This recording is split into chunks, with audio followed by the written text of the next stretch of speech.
Hello, everybody. My name is Rishioza. Welcome back to another episode of The Sideline. Um, it's just going to be me again today. We'll try and make this one a little shorter because it is just me. I don't want you guys to have to sit through me talking for like an hour and a half. I do have a lot to talk about, however, so we're gonna try and go pretty quick with this. So Nuggets just won against Portland. Final score was like 122, 113, but it wasn't really that close. Nuggets pushed the lead to like 20 when the starters came out. So they another blowout, another win at home. I believe that's 14 in a row. They also won against Orlando on Sunday off a Jokic game winner, which was great to see. Let me touch on that game a little bit. Actually, I don't want to touch on Orlando because Orlando actually intrigues me a lot as an NBA team. But first off, let me just say what we're going to talk about today. We're going to go through the NBA MVP race, as it is in the title, and we're going to recap the wild card weekend and just kind of preview the divisional round because it's shaping up to be a pretty good one. And I thought the wild card weekend was really, really good. Let's talk about that. We're going to talk about the MVP race right now because it is really, really competitive, even with some guys going out to injury. So I apologize about the background also. Got a hoodie here, backpack there. I got shorts on the bed. I got a shirt, I got a plate here. I'm still getting back into the swing of things, so just give me a second before I get organized. Yeah, so let me go start off with the MVP race. This is probably the closest MVP race that we've had in a long time. Like how closest that I can remember. Most seasons by the time New Year's comes around, mid-January comes around, the MVP race is probably down to like two guys, maybe three, and then just like some fourth and fifth place guys just getting votes. Like just media just creating whatever narrative they can just to keep the news cycle fresh. Over the last two seasons, it's been Jokic and Embiid at the forefront, with Steph Curry and Giannis getting attention as the third guys. And then Chris Paul and DeMar DeRozan were getting MVP buzz at this point over the last two seasons. Devin Booker is getting a lot. Luka over the past couple of years has been getting some. They've been getting the straggling votes in the past 2 years as the fourth and fifth place guys. But this season, and I have like a script here that I'm going off of. I wrote this script when I think right around New Year's or right after New Year's, and that was before Durant went down. So at that point, there were six legit MVP candidates. I still kind of think there's six, but I'll go with five because he is injured right now. But there are five legitimate MVP candidates, plus other dark horses. And those five legitimate candidates right now are Jokic, Jason Tatum, Giannis, Luka, and Joel Embiid. And I think if the season ended right now, those five plus Durant probably would all get first place votes. And I don't think we've seen a race that's this top heavy in a long time. So let's look at all their cases. I'll try and go pretty quickly with this. First, I'm going to look at the dark horses, and this is interesting because now I don't know if KD really applies to this, and I'll single out his case by itself. Because I think he is actually a really intriguing case. And I think with the way that Brooklyn has performed after he's been down is very telling to how important he is to that team. But we'll start with the dark horses. These are going to be guys on the ballot at some point from 1 to 10, but they don't really have a shot at getting top 5 unless something drastic changes, like an injury to Kevin Durant. So Ja Morant, Zion Williamson, Devin Booker, Donovan Mitchell, Steph Curry. I think those are the guys who are the dark horse people. John Zion, they're both having phenomenal seasons, leading their teams to the top of the conference. But and I there's no doubt in my mind that those guys are going to win MVPs at some point in their career. I think they're too talented. Their teams are going to be too good. They're going to be too good. There's no way that they don't win MVPs. But I think it's just too loaded at the top of the West for a best player on the best team type of thing. And I think that I just don't think that they're having better seasons than anybody else on the list, but they are having great seasons. Like Ja Morant should probably be getting more recognition. Zion's injured right now, but when he's on the court, the Pelicans are another type of beast. So that's those guys. Booker and Curry would probably have gotten legitimate consideration, and that would have made this race even more crazy. But Booker's still injured. Curry just came back this week. And that missed time is really going to play into the overall statistics when you look at the end of the year voting. So I don't think they're going to get top 5. They're going to be in the top 10. They might even be 6 and 7. And I think that when you look at how the Suns have played when Booker's been out, that actually adds a lot to his MVP case because they suck without him. And I know they're missing other guys. They're still missing Cam Johnson. DeAndre Ayton's been out for a while. Cam Payne's been in and out of the lineup with injury. Like the lineup they started against the Nuggets was like hilariously bad. It was a bunch of good NBA players, but there's no like real chance that they're going to beat any good teams. And they've really been there. I think they're the 12th seed in the West right now. So it's just really unfortunate for them. But I think Booker would have had a real shot at getting maybe even top 3 in the MVP because he's having the best season of his career. And Curry was like single-handedly keeping Golden State afloat after their championship hangover, and they're starting to get it together now. But the injuries, it's just going to make their minutes and overall stats be too low at the end of the season. And Mitchell, I think, is on here. Donovan Mitchell. I think I put this before his 71-point game. But he's on here because his arrival in Cleveland has made them a legit contender. He's exactly what they needed. They just needed one more true bona fide offensive guy alongside Darius Garland and Caris LeVert, just that because they already have the defense, right? They were a successful, like a great defensive team last year with Garland and LeVert as their main guys in backcourt because of how good they were defensively up front, because of how good Jared Allen because of how good Jared Allen and Evan Mobley are on the back end. And it's been the same thing this year. And Mitchell's having the best season of his career, like Booker. But I just think that Mitchell, one, they're not like that high up in the conference. I think they're 5th right now, even though he is having an exceptional season. And they're only like 2 games out of first place. But he has 2 other All-Stars on his roster. Jared Allen was an All-Star last year. He's playing great this season too. Same with Darius Garland. But Evan Mobley is potentially going to be a 3rd in years to come, and he's having another crazy good defensive season this year. I just think there's too much talent on his team to make a legit case. I think it's kind of similar with Zion too. There's just too many great players on his team to make a legit case to be the MVP guys. So let's go to the legit contenders now. We'll start with Jokic. You guys obviously know how I feel about him. You guys obviously know how Asher feels about him. I think he is the MVP this season. I don't think he's going to get it. I think that the voter fatigue argument is starting to lose its credibility with him because of how good he's been. But I think that there's still going to be voters who vote for him or who don't vote for him just because of voter fatigue, and they're going to give someone else a first place vote or a second place vote instead of him, which is fine. I mean, I said it before. I said it on our last stream. I don't really care about what happens with Jokic now. He can win as many MVPs as he wants. And I will be happy for him to do that. Like as a fan, I'll be so happy to watch that happen and watch him put up all-time seasons. But I think his status in the regular season is cemented now. You already know what he is. Now it's just got to be getting to the championship and just staying healthy throughout the regular season. So as long as that happens, I don't care. But he's had a historic 2-year run, which has somehow been followed by a better season potentially this year. His only historical comparison is Wilt Chamberlain. That's the only guy you compare him to, which is insane considering Wilt put up stats that like literally don't even seem real. This season, when I put this up, he was at 25, 11, and 9 with a 69% true shooting percentage. Let me see what he's at now. I'm already on Basketball Reference. Well, look at that. Now, pending today's game, I don't think that Basketball Reference has today's game, which, surprise, he had a triple-double.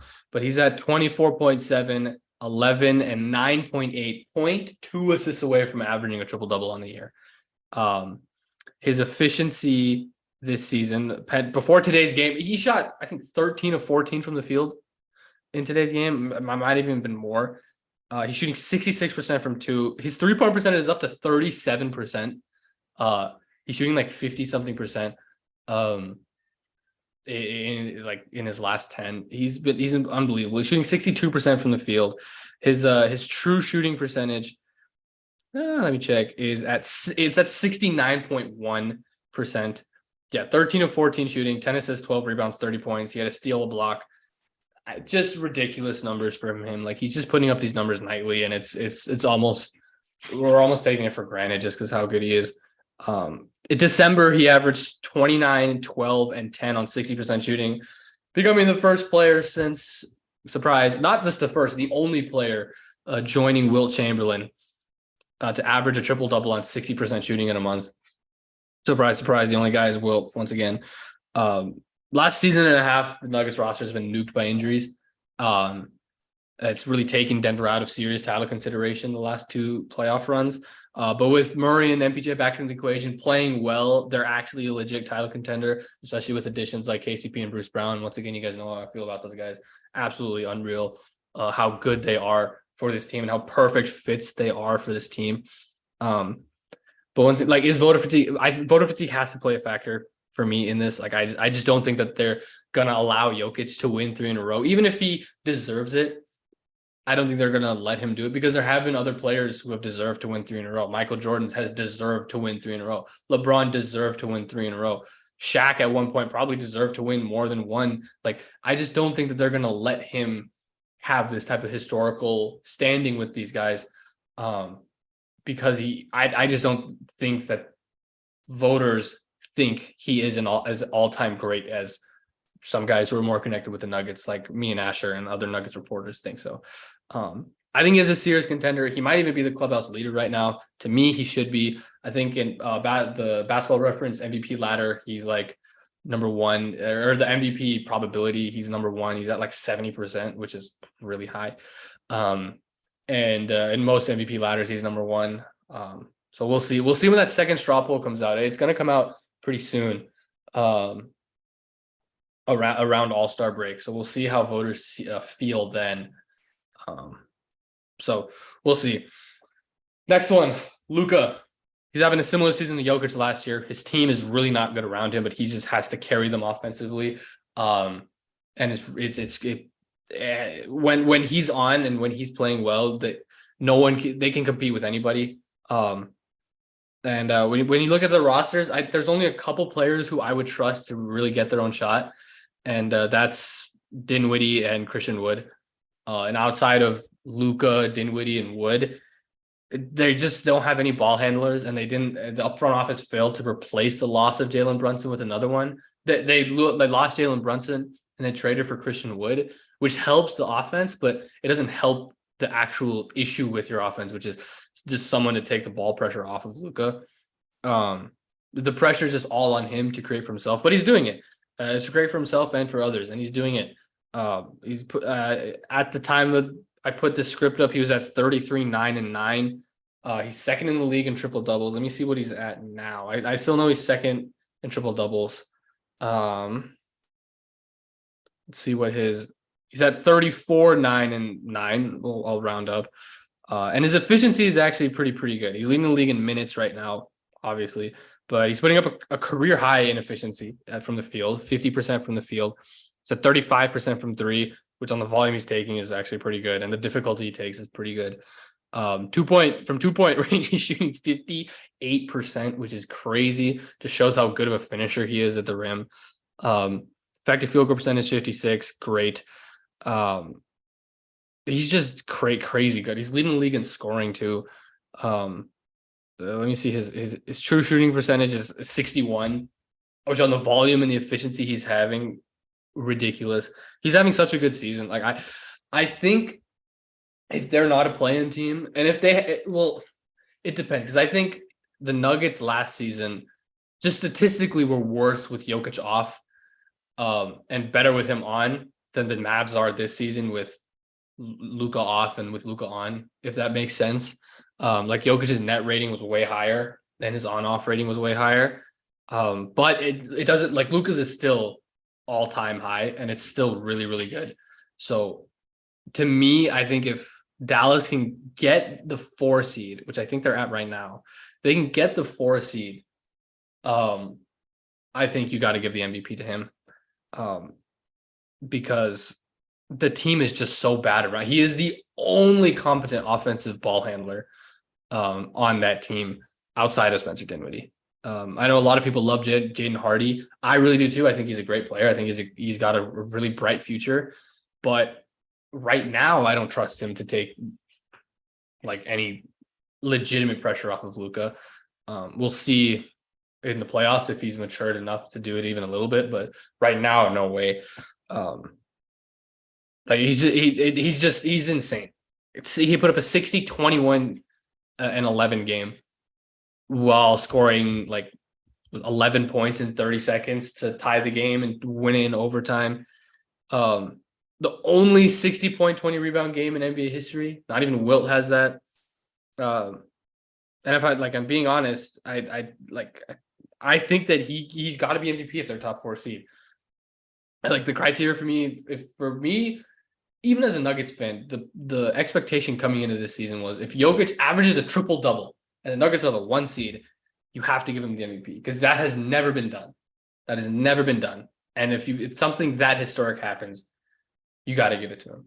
And they're doing that right now. So I think he's the MVP. However, if Luka is the 4 seed putting up these historic numbers, it's going to be really damn hard to not give it to him. And I think voters will probably, just off of voter fatigue and the fact that Luka is doing so good, they'll probably give it to him. But we'll see.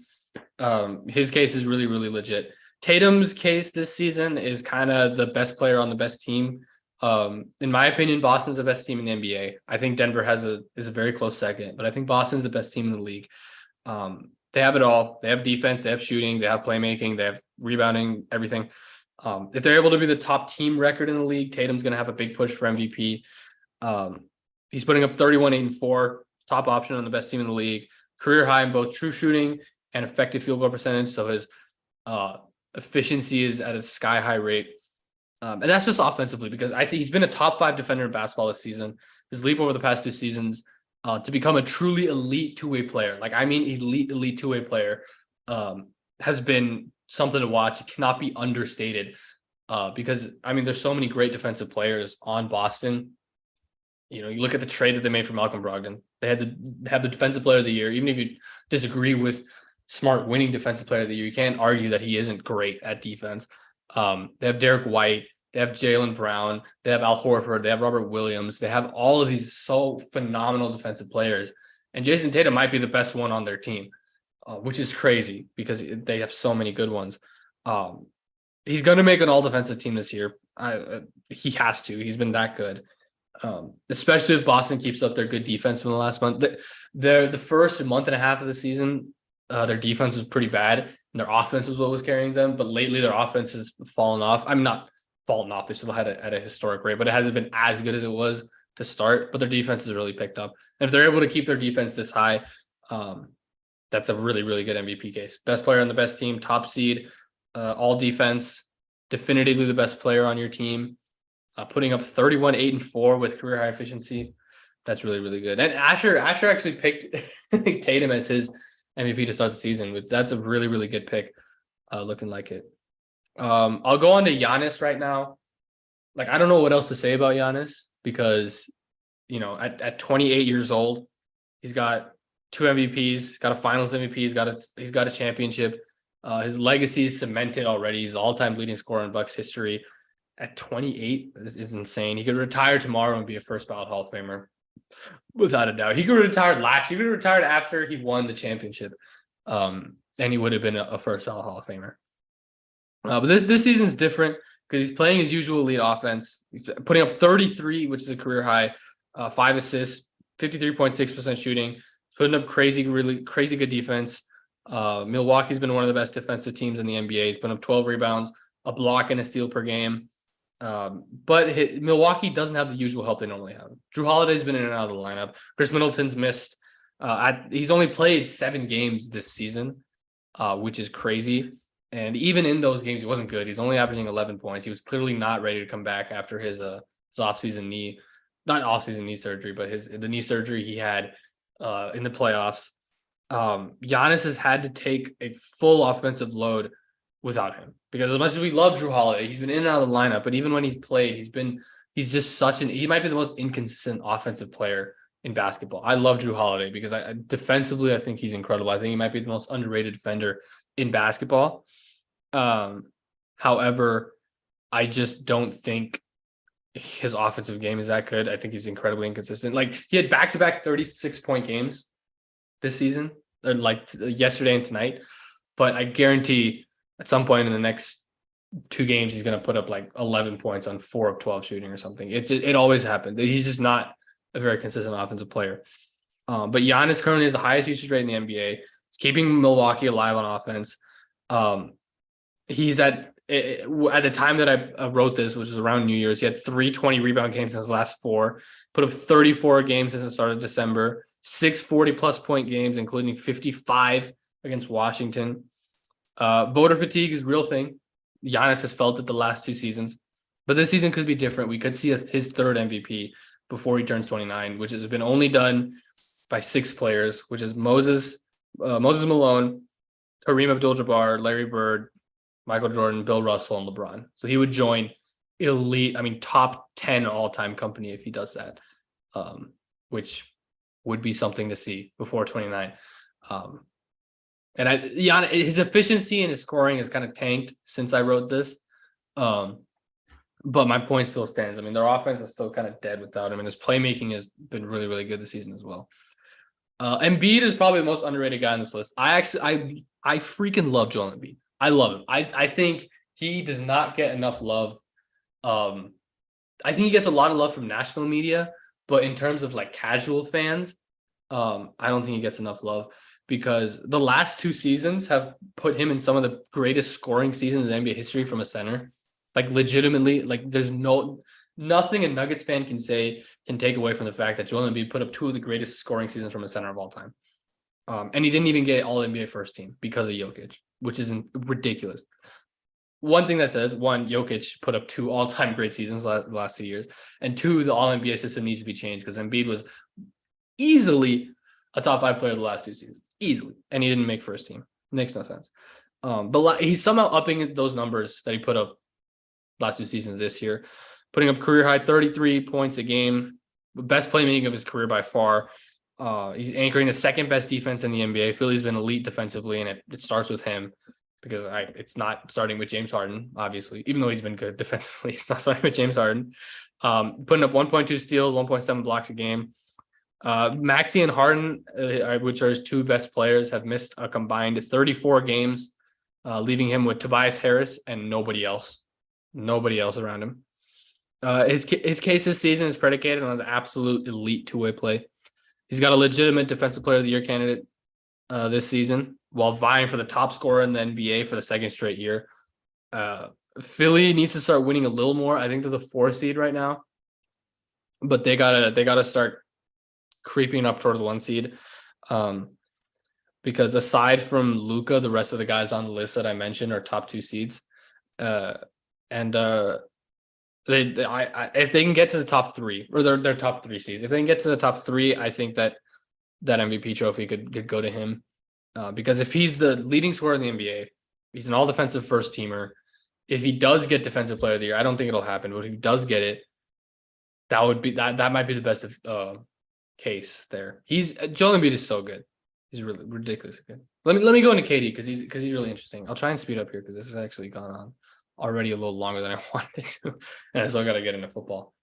Nets started season 1-5, but since then, until KD went down, they're one of the best teams in the league.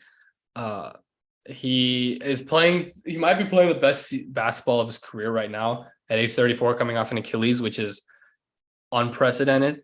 He was putting up 37 and 5 per game while playing the best defense of his career. And we all know that how ridiculously elite KD is at scoring, but I'm going to put some stats here real quick.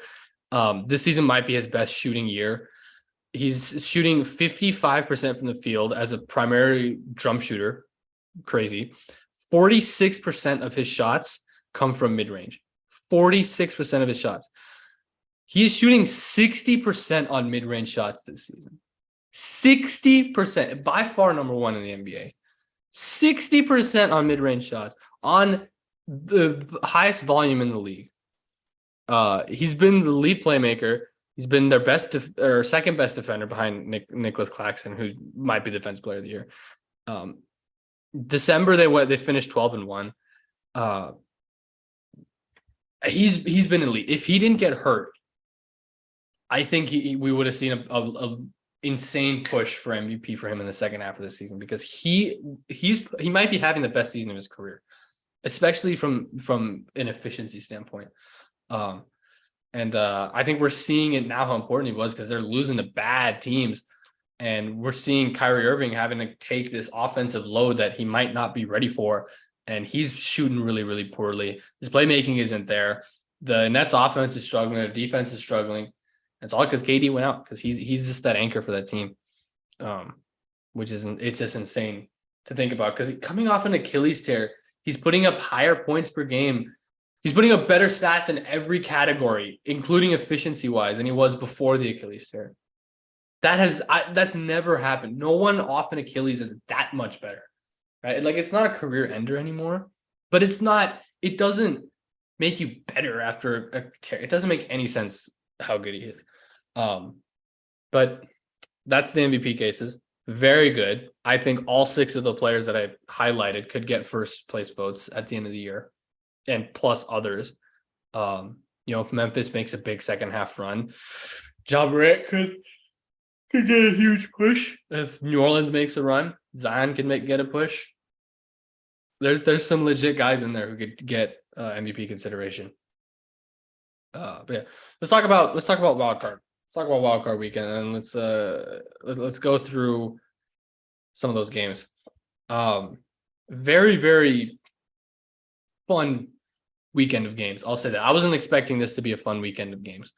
Seahawks Niners, I thought was going to be a massacre. Second half it was, but in the first half that was neck and neck. Seattle was up after the first half. I did not expect that. Seattle put up a much better fight than I anticipated, but ultimately 49ers won. I just think they're too much for any other team in the NFL right now. I do. I think they're the best team in the league. And Brock Purdy does worry me a little bit, because there were a couple of shaky throws that he had that, just because the team is so good, they made the plays on them. But there's just so much momentum behind this team right now. The offense is not hard. It's literally just get the ball to the playmakers and do not turn the ball over, and don't be stupid. Jimmy G had a case of the stupid, unfortunately, sometimes. But when he didn't play like a moron, the offense was great, because all you have to do is just get it to these all pros and just get out of the way. And Brock Purdy has done that really, really well. He doesn't turn the ball over. He doesn't really make stupid mistakes. He gets the ball to the receivers on time, and he just lets them do their thing. That's all you really need. And so that team scares me. Defensively, they're so great. They're so good. Their front seven is unfreaking believable. They have the best linebacking group in the NFL by far. You got Fred Warner, you got Al Shahir, and you got Dre Greenlaw. By far the best 3 linebackers you could have on one team. Then now you obviously have Nick Bosa. You have not DeForest Buckner. He's on Indy.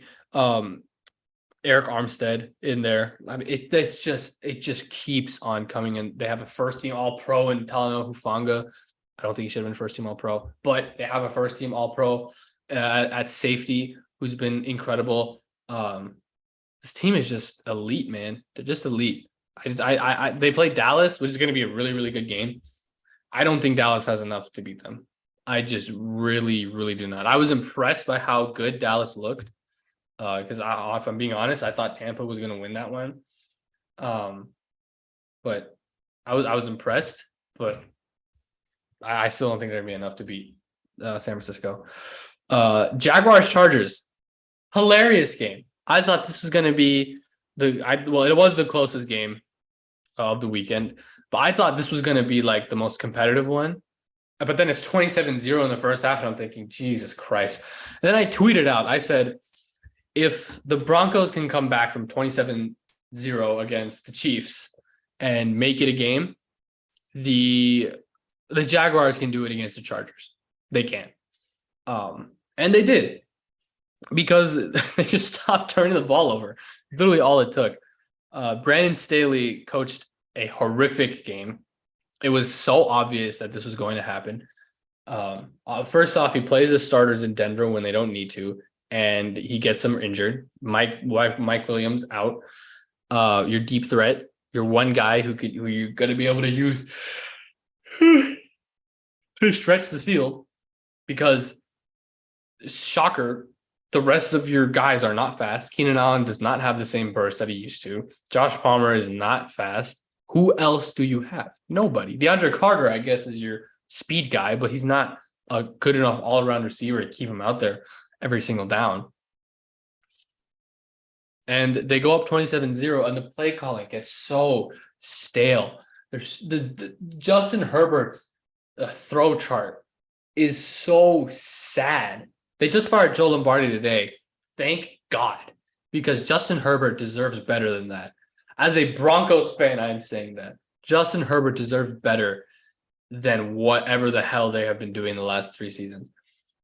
You have the guy with probably the strongest arm in the NFL, and there wasn't a single pass that was completed past like 10 yards. I'm not even kidding. His throw chart was horrendous. It looked like a Teddy Bridgewater throw chart. They use him they use him like a game manager. He's not a game manager. It's so awful.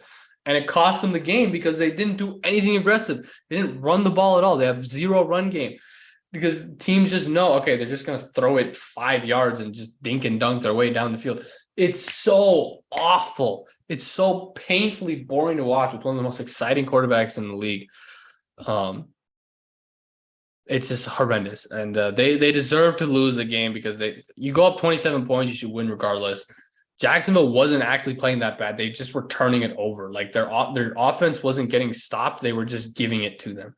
I mean, with how explosive these offenses can be, a 20-point lead is really not that bad. And that's what it was at halftime. 20-point leads can evaporate at halftime instantly right now. And that's what happened. The refereeing was inconsistent. I know that Joey Bosa had some colorful thoughts about that post game, during game, definitely during game. But I mean, you were up 27 points, man. You're up 27 points. You got Derwin James on your team. You have Khalil Mack. You have Joey Bosa. You should have won that game. Your defense gave it up more than the offense because you should not let up 27. You shouldn't have allowed the Jaguars to get back into this game. There were so many points where I thought it was over because the Jags didn't get anything going. And then once they broke the seal, once they got that first touchdown, I was like, okay, here we go. But yeah, Jaguars are playing the Chiefs. They're going to get obliterated. But it's a fun team. I really like Jacksonville. I mean, Asher and I said it beginning of the year. We were like, this is not a bad team. Like this team has talent. And we said it before as well. They spent a lot of money on free agents this season. A lot of money on free agents this season. And they could be, I think I also mentioned this. I'm not sure if I did, but I think I also mentioned this. They could be this season Cincinnati. They could be. Second-year quarterback coming off a really, really bad year. You make a ton of upgrades, both offensively and defensively, with free agency. Cincinnati spent the most money on free agency last year. They spent the most money on free agency. Jacksonville did it this season. It's a young team. They spend a lot of money on free agency. You get more guys. You get a new head coach. Doug Peterson did a phenomenal job coaching them. And this is what happens. You become a competitive team. They spent a ton of money on Christian Kirk. Ash and I criticized the signing. We were like, yeah, he's probably not worth that much money, but you would much rather just go and get someone, overpay, than just sit on your hands and do nothing. And I cannot commend the Jaguars front office enough for going and doing that because it paid off. Christian Kirk had a great season this year. He had a phenomenal season this year.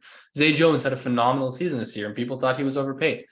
So really props to the Jaguars front office for just going and doing it, going and getting the right guys regardless of how much you're going to pay for them. Dolphins, Bills. This game was concerning because the Bills should have blown the Dolphins out of the water, and yet with Skylar Thompson, it was close somehow. I'm going to be honest. I didn't watch the first half of this game because I thought it was going to be a blowout. I saw it was 17-0 and I was like, okay, I'm staying asleep. And then I got woken up because it was 21-17 somehow. And I was like, what the hell happened? or whatever it was after the touchdown recovery. 24-20. I was like, how is Miami up? And then I started watching. This game should not have been close. This is truly concerning for Buffalo. I know that there's the any given Sunday mentality in football, and it's true. Any given Sunday, anybody can win. We see it in the playoffs all the time. We see it in the regular season all the time. But this should not have been one of those games. It should not have been. And truly props to Mike McDaniel and the Dolphins, because this should not have been close. But concerning for Buffalo. Giants Vikings. I feel like everybody this is kind of how last year's Dallas San Francisco game was. Everyone knew that San Francisco was going to make it a game last year. Everyone kind of picked San Francisco to win because they just knew. Everyone kind of just knew the Giants were going to make this a game, and they were going to make it close, regardless if they won or lost. And it's very ironic that the first one possession game that the Vikings lose all year is in the playoffs. They were 11-0 in the regular season in one-score games, and the first one that they lose is in the postseason. But good job. But the Giants played a perfect game, like a perfect game. They didn't turn the ball over. Daniel Jones had a great game, both running the ball and throwing it. He was phenomenal. Saquon Barkley did a great job. Their defense did a really good job.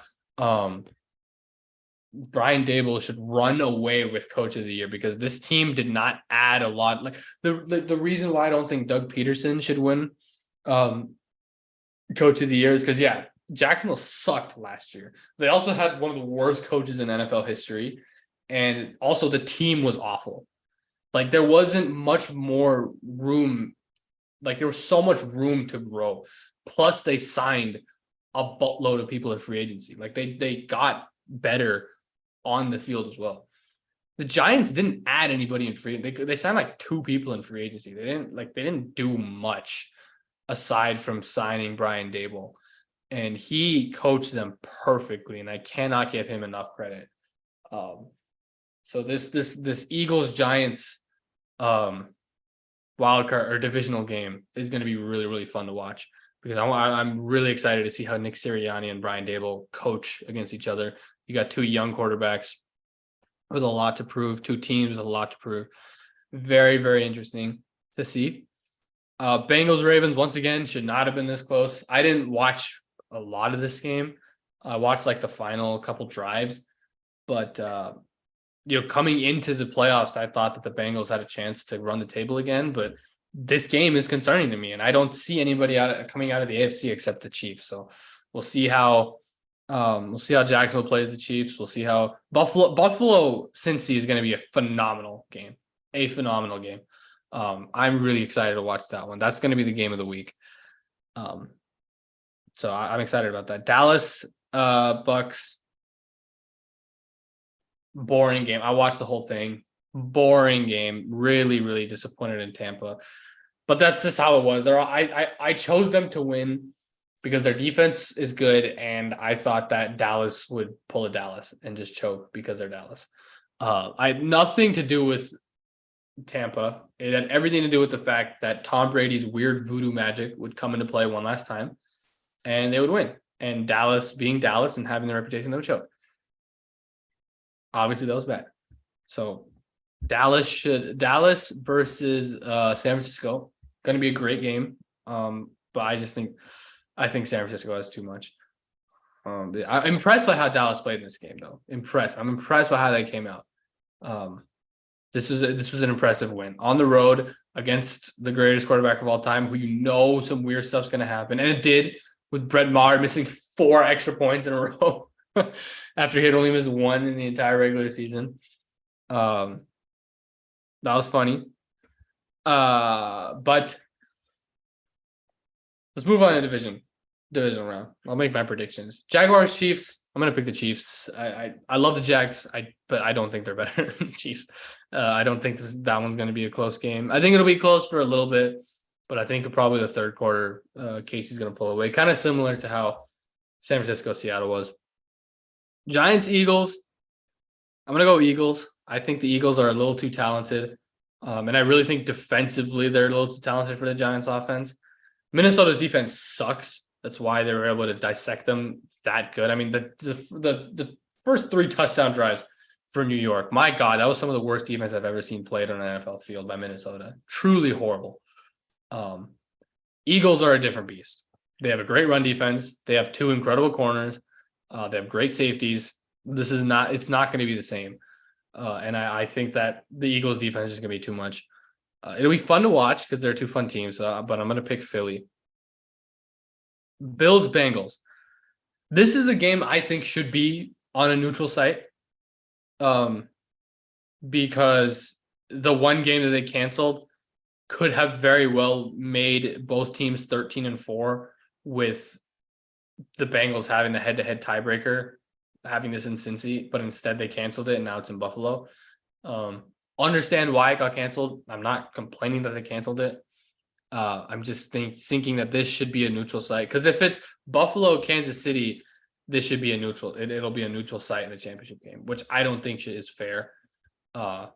If this one isn't a neutral site as well, but we will see. This is going to be interesting. This is tough. This is really tough because the Bengals are good. I do think that they're good. And that game against, I don't know if they were just messing around and they just took the game not serious against Miami, but Buffalo didn't look like a 13-3 team. They really didn't. They looked like a 10-7 team. I'm gonna go with Buffalo. And